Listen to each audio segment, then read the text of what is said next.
Bienvenidos a la clase. Una buena tarde al señor Conde que está presente y a todos los presentes.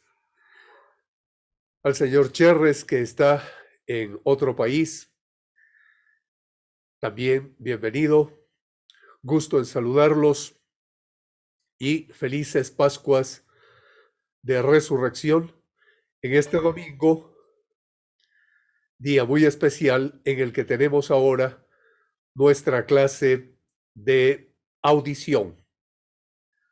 En nuestra clase de audición vamos a fincar nuestra atención en la Pasión según San Mateo de Johann Sebastian Bach. Audición que ustedes ya de alguna manera han adelantado en prepararla. Luego de esta audición, a las 6:30 de la tarde, les enviaré el formulario de examen respectivo para ser entregado hasta el día de mañana a las 8 de la noche, hora máxima de recepción de sus exámenes. ¿Por qué lo vamos a hacer así ahora? No vamos a tener las pruebas cortas durante la clase porque, como ustedes van a tomar muchos apuntes de esta clase, y como yo se las doy a ustedes en este momento de viva voz, vamos a ver qué resulta de esta clase para, de acuerdo a eso, ponerles en el formulario de examen. De tal manera que la audición de la Pasión según San Mateo de Bach tiene mucha bibliografía. Y para ello, en esta clase de audición, pues yo me he valido de muchos de mis libros, entre ellos libros de autores alemanes, como por ejemplo este libro sobre Johann Sebastian Bach. En este libro yo me he basado porque tiene una peculiaridad sumamente interesante, ya que no es una mera biografía, no es un mero estudio musical, sino que trata sobre la vida, obra e influencia de Bach por Martin Heck.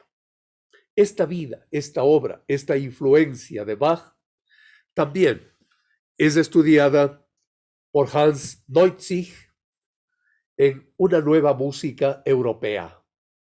Una nueva música europea que trata de Bach y de su entorno, es decir, de esa relación cultural con Heinrich Schütz, que fue un poco anterior a Bach, porque Schütz nació en 1585 y falleció en 1672, es decir, cuando Johann Sebastian Bach era un niño que estaba marchando hacia la adolescencia. Y Georg Friedrich Händel, que nació exactamente el mismo año de Bach, en 1685, pero falleció posteriormente a Bach, 9 años después, es decir, en 1759, porque Bach termina su vida en 1750.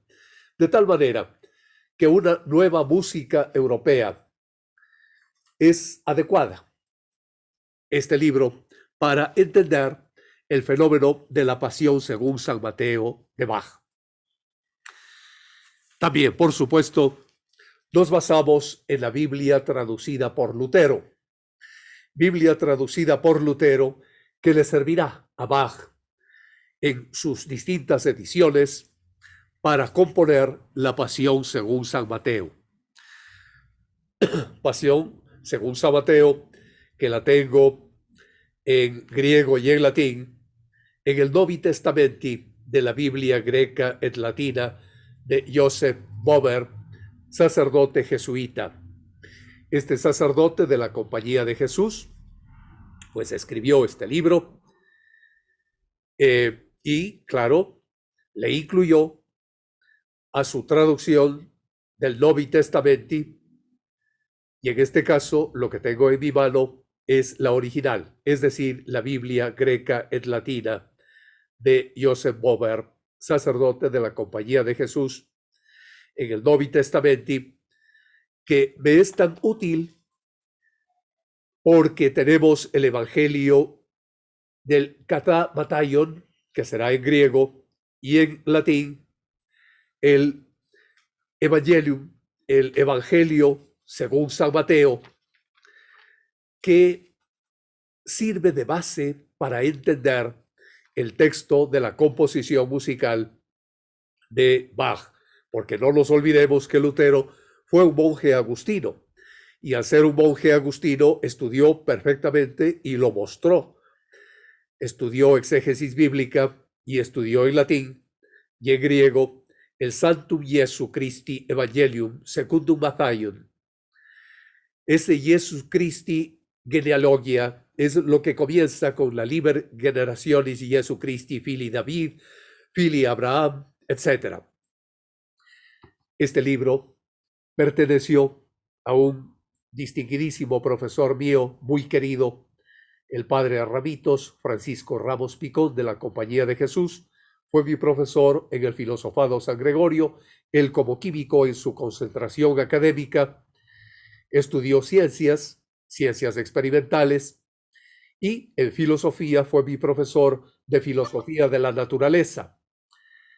Y en teología, en el teologado, volvimos a encontrarnos con este magnífico profesor jesuita, Francisco Ramos Picón, y fue mi profesor de varias asignaturas. Fue mi profesor de griego, fue mi profesor de exégesis bíblica de Pablo, y fue mi profesor de exégesis bíblica de Mateo también. Pues me he valido de otro libro que es fabuloso, que tiene nada menos que un tomo dedicado a la pasión según San Mateo de Bach. Aquí está el texto de esta obra musical, texto en castellano, texto en alemán. También, por supuesto, me valgo de otras obras, como por ejemplo del texto en alemán de la misma pasión según San Mateo, y nada menos que al libro este antiguo, sumamente pesado, que ustedes lo pueden ver en su cámara, es nada menos que el Missale Romanum. En el Missale Romanum, pues podemos hallar nosotros maravillas. El canon de la misa, podemos hallar una notación en neumas de la música sacra, porque este es un caso en Bach de música sacra. Aquí está el Missale Romanum, y en el Missale Romanum, pues nada menos que la notación en neumas. Pues bien, pero allí no se queda la bibliografía de esta clase, sino que ingresamos también nosotros al derecho canónico. Aquí están mis tomos, muy pesados, por supuesto, algunos, los que alcanzo a llevarlos en mis manos, de derecho canónico. ¿Por qué de derecho canónico? Porque, de acuerdo al último código, que es el segundo de derecho canónico, en el siglo XX ya, se establece y se consolida que la música sacra verdaderamente es el canto gregoriano, la música de órgano como la de Bach, y lo que va de entorno de música sacra. Eso es lo que debemos tener nosotros en el mundo católico. Otra cosa es ya la práctica y la manera de desvirtuar de lo que es música sacra. Ya vamos a ver en esta clase de audición, que no es la clase de laboratorio, esa es otra clase. Hoy la dedicamos por ser un domingo tan especial de resurrección a nuestra clase de audición. Pues ya vamos a ver un ejemplo señero de la humanística formación por la música, esa audición de la Pasión según San Mateo de Johann Sebastian Bach, que nos lleva no solo a percibir con el oído, sino a explorar nuestra capacidad de escucha atenta para realizar una lectura y una relectura de la obra musical, una construcción y una deconstrucción y una resemantización por medio de un análisis crítico de sus cualidades. Son dos grandes bloques los de esta clase. El uno, dedicado, el primero, a ver que la música nos forma, y es toda ella relación ontológica y relación hermenéutica de sentido. Hoy, más que nunca, todo el que sienta preocupación por la marcha de la sociedad y derivadamente por la formación de las personas, puede preguntarse qué cosa grande y bella hemos de proponer a las nuevas generaciones. Por eso es que en mis clases ustedes han notado que tengo mis socios académicos, es decir, mi nueva generación, mis dos queridos hijos. Blas Mateo, precisamente, lleva el segundo nombre de Mateo por el evangelista sinóptico y por aquella pasión según San Mateo de Bach. E Íñigo Mauro, que precisamente lleva el nombre de Íñigo de Loyola, así era su verdadero nombre, de nuestra patria vasca. Luego fue romanizado, que nada tiene que ver con Íñigo, con Ignatius o Ignacio en Roma, porque les era difícil pronunciar el nombre español en euskera, Íñigo, de Ignacio de Loyola, de la Compañía de Jesús. Pues aquí están, como siempre, presentes mis dos hijos, ahora en este ambiente que es el dedicado a las clases de audición.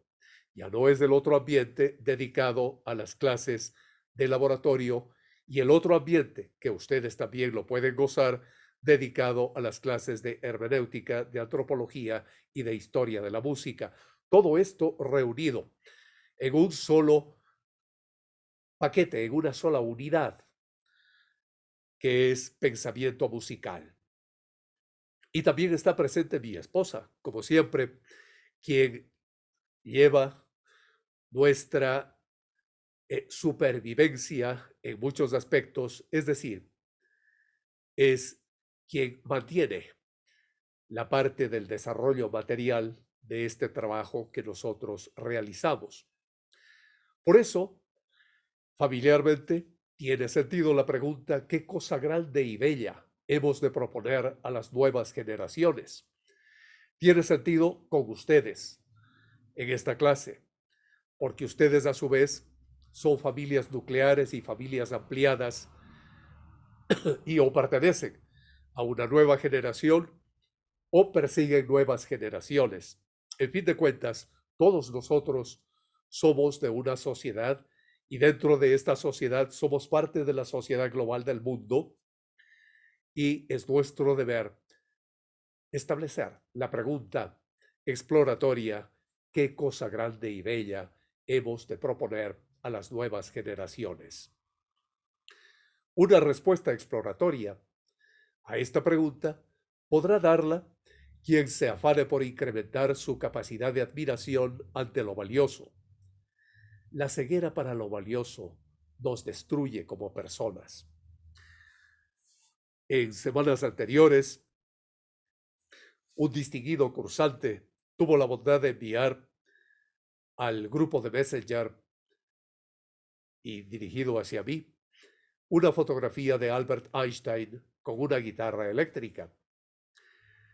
Precisamente, frente a esta afirmación de que la ceguera para lo valioso nos destruye como personas, se enfrenta ante ello para no ser ciegos para no destruirse como tales, ciegos ante la cultura, ante la música, ante el espíritu, Albert Einstein. No nos olvidemos que Albert Einstein, antes que físico, antes que científico, era músico, un excelente violinista. Y lo advirtió claramente Einstein al decir: quien ya no es capaz de sentir ni admiración ni sorpresa, está, por así decir, muerto. Sus ojos están apagados. Eso es lo que manifestaba Einstein. Así que nuestra capacidad de asombro ante lo noble y elevado se aviva cuando procuramos sintonizar con el afán de belleza, cuando procuramos sintonizar con el afán de bondad, con el afán de justicia, con el afán de felicidad, con ese afán positivo que sentimos en el fundamento de nuestro ser. Me voy a dirigir, pues, hacia varios lugares, es decir, hacia donde están mis hijos, hacia donde está mi esposa, hacia donde están ustedes, porque en esta línea de comunicación de la audición, de lo que es la audición musical, un hombre extraordinariamente sensible a los fenómenos estéticos, porque nosotros tenemos hermenéutica, estética y pensamiento crítico de la música entre las varias asignaturas a estudiar en este quimestre. Este hombre sensible fue el Papa Paulo VI o Pablo VI. Él se dirigió a los artistas al final del Concilio Vaticano II y se refirió a la belleza como una de las fuentes primarias de la admiración humana. Al final de este concilio, reunió a los artistas y les dijo que en el Concilio Vaticano II estaba también resuelto el debate acerca de la música sacra, acerca del arte sacro y en general acerca de la educación, acerca de la alimentación del espíritu humano, y les expuso que este mundo tiene necesidad de belleza para no caer en la desesperación. Y refiriéndose a los músicos, les dijo: ustedes son los guardianes de la belleza en este mundo.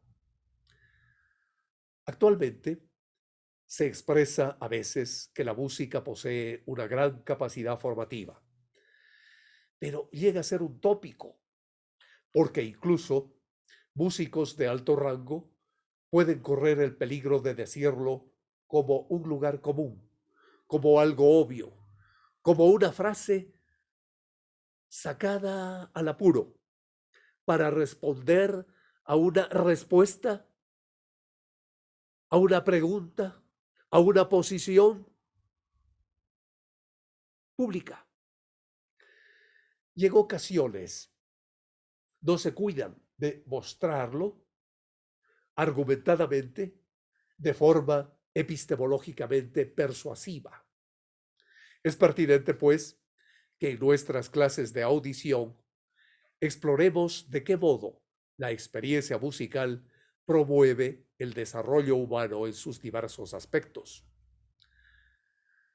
Por eso, ante la cuestión primera, inicial, podemos preguntarnos, explorando ya qué es la audición, de qué modo colabora la música en la tarea educativa.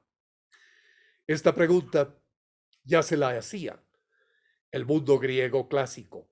Esta pregunta ya la realizó el mundo antiguo y el mundo medieval asiático, el mundo chino en particular, porque no nos olvidemos que la Edad Media en China es muy larga, es muy extensa. Culturas de diversas partes del mundo, de diversos continentes, culturas de ultramar, se han preguntado de qué modo la música colabora en la tarea educativa. Y nosotros, los seres humanos, Estamos en educación continua toda la vida. Por ello, Platón, en la antigua Grecia clásica, descubrió el poder formativo del arte musical en aquellas melodías griegas, sin ninguna duda muy expresivas y tan valiosas a juzgar por la riqueza de lo conservado en el canto gregoriano. Ya comenzamos pues a enlazar ideas, porque al iniciar esta clase de audición manifestábamos que el canto gregoriano es música oficial sacra de la Iglesia Católica, Apostólica y Romana. Y ya Platón, con su propuesta estética humanista, contribuyó a poner las bases del pensamiento occidental. Porque Platón repercute en Bach, que es el objeto y sujeto de nuestra clase de audición del día de hoy. Y también repercutió en Mozart, en Beethoven, en Schubert, en Brahms, en Debussy. Pues bien, ya tenemos una serie de encuentros y de nexos y de puentes con la historia musical, con el arte en general, con el desarrollo humano en particular y en esencia. Formar a un niño o a un joven o a un adulto significa adentrarlo en el área de irradiación de los grandes valores. No debemos arrastrarlos hacia lo que juzgamos valioso. Aquí tenemos entre los cursantes una distinguida alumna, profesora de piano en el Conservatorio Superior, precisamente, que se formó con el padre Mola de música sacra. Por ello, con la hermana Guillermina Proaño, se denominó desde el inicio y con Mola a la cabeza como Instituto de Música Sacra. Luego pasó a ser Conservatorio Superior de Música. Es que allí el padre Mola y la hermana Guillermina han sostenido aquellos cofundadores que no debemos arrastrar a los alumnos hacia lo que nosotros juzgamos valioso, sino que tenemos que acercarlos cuidadosamente a ese ámbito de imantación. El resto lo hace el valor mismo con su poder persuasivo. De tal manera que el secreto de una buena educación es entusiasmar a niños, a jóvenes, a adultos con los grandes valores, y para ello basta mostrárselos en toda su riqueza, con nuestro ejemplo y con nuestro método. Les decía yo en clases anteriores que lo único que puede dar un profesor que llega a ser maestro es su ejemplo de vida y su método. Eso es lo que hizo el hermano separado Martín Lutero. Dio el ejemplo de su vida y puso su método. Sus mesas familiares, las sobremesas que él llevaba, eran verdaderas cátedras de ejemplo de vida y de método con su esposa, la ex superiora, la monja Catalina de Bora. Y así lo entiende el escritor alemán Hermann Hesse. Recordemos que Hesse vivió entre dos siglos, porque nació en 1877, ya entrado en años el siglo XIX, y falleció en 1962, ya entrado en años la segunda mitad del siglo XX. Y Hermann Hesse nunca esperó mucho de la educación. Respecto de la música, respecto de las artes, respecto de la pintura, respecto en general de toda la cultura. sino que él, más bien, Hesse, al dudar que al hombre se le pueda modificar o mejorar de algún modo por medio de la educación, él plantó su confianza en el suave poder de la persuasión. Y él, en sus obras, con Debian, con el lobo estepario, con todas las obras que nosotros podemos tener, inclusive una preciosa sobre el pintor Beragut, que me la leía con mucho afán cuando estaba pasando de la infancia a la adolescencia, pues él persuade acerca de la belleza, del arte, de la poesía. Hesse sigue la línea de Bach y forma más y despierta con mayor fuerza la curiosidad hacia el mundo espiritual con su ejemplo y con su método. Ejemplo y método que es ese poder superador de todos los métodos de educación, de los métodos oficiales o privados. Ustedes pueden notar que en nuestras clases nuestro método es un poco diferente de lo que generalmente se lo hace de manera oficial o de forma privada. Porque siguiéndole a Bach, siguiendo a Hesse, siguiendo a estos grandes de la cultura humana, podemos nosotros explorar que ninguna persona puede ver y comprender en otros lo que ella misma no ha vivido. De eso se tratan nuestros exámenes. No son devoluciones de lo que el profesor ha dado, sino que son verdaderas formas de ver y de comprender aspectos relacionados con lo que les está formando y con lo que tienen ustedes al frente en la vida común. La verdad, entonces, en una audición, en una clase de audición, se vive como ejemplo y como método. No se enseña. El día de hoy tienen mi ejemplo, nuestro ejemplo, tienen mi método, nuestro método, y tienen el ejemplo de Bach y el método de Bach, que no nos enseñó, sino que nos lo mostró en la Pasión según San Mateo. Y ya vamos a ver en esta clase que él tuvo dos pasiones y un cierre que le hace un triángulo perfecto en la obra musical. Y con más intensidad todavía que las otras artes, la música promueve eficazmente la formación de nuestra personalidad. Y de esto se trata la clase de audición, pues nos insta a poner en forma nuestras facultades. ¿Cuáles son esas facultades? Los sentidos, la memoria, la imaginación, el sentimiento, la inteligencia, la capacidad de interrelacionarnos. En fin de cuentas, en una clase de audición debemos avivar la sensibilidad, avivar la capacidad de percibir, avivar la capacidad de valorar la calidad expresiva en música de los instrumentos, de los temas musicales, de las diversas tonalidades y de las diversas modalidades.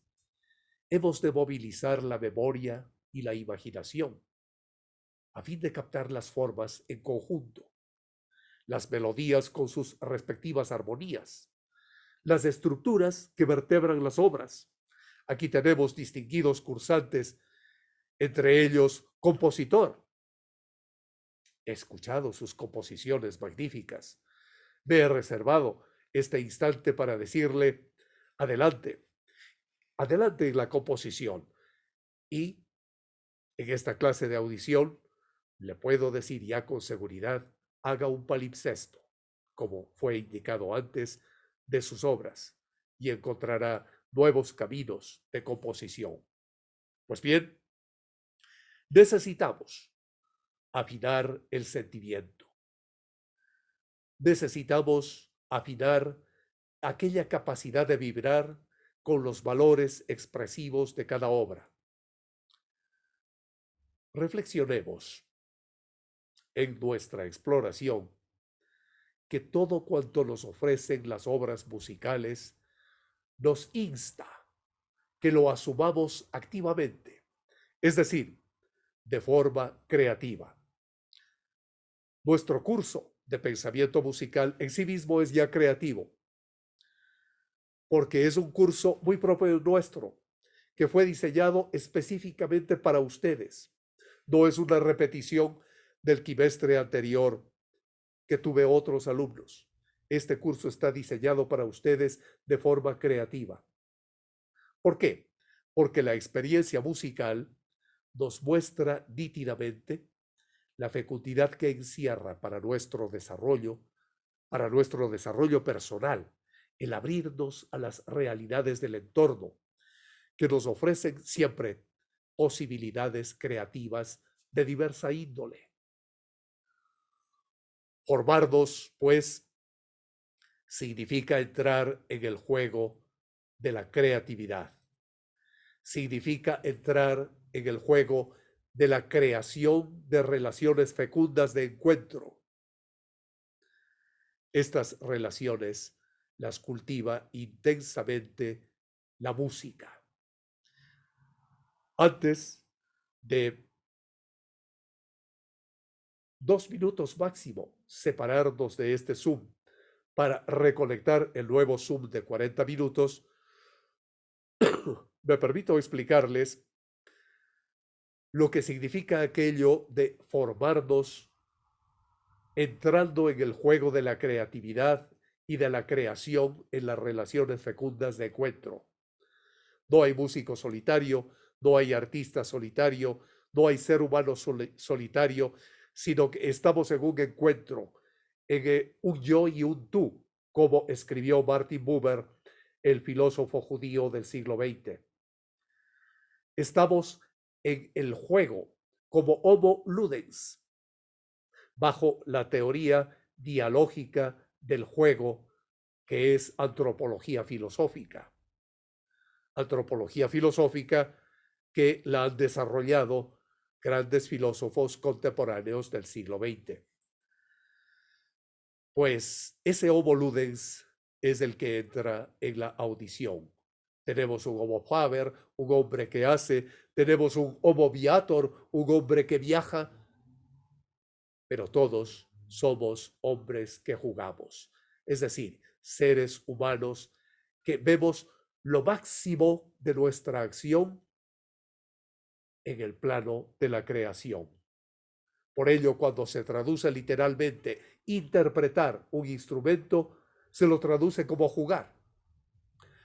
Con estas últimas palabras, nos despedimos 2 minutos. Les ruego estar atentos e ingresar inmediatamente para, luego de la reconexión del Zoom, recomenzar en nuestra clase de audición.